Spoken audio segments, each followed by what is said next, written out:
شرطة حديث عن عبد الله بن عامر. عبد الله بن عامر خبرت قال رسول الله صلى الله عليه وسلم خياركم أحسنكم أخلاقا.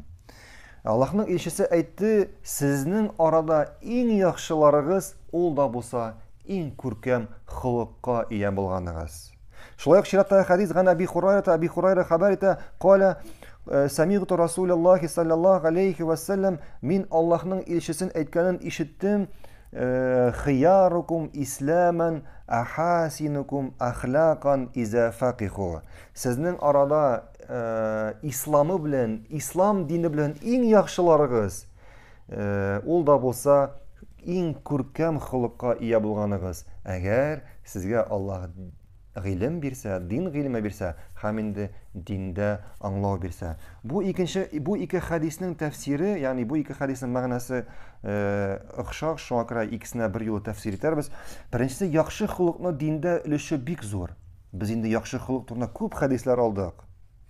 Яхшы хулык барлык хәерлелекнең асылы дидек.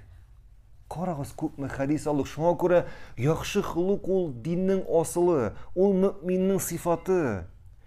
Начар хулык һәм мөэмин бергә була алмый. Начар хулык һәм мөэмин бергә була алмый. Әгәр бүген берәребез күркәм хулыкка ия түгел икән, димәк бу кешенең динендә дәгыйфлек бик зур. Бу кешенең динендә зәгыйфлек бик зур. Ягъни аңа уйланырга кирәк. Аңа Аллаһтан дуга белән эндәшеп, Аллаһтан сорарга кирәк. Җылый, Аллаһ аңа күркәм хулык бирсен өчен. Чөнки без алдык бисеме, күркәм хулыкны кем бирә?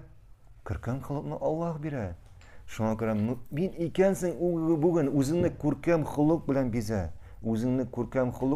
Һәм бу иманыңның камиллеге булыр.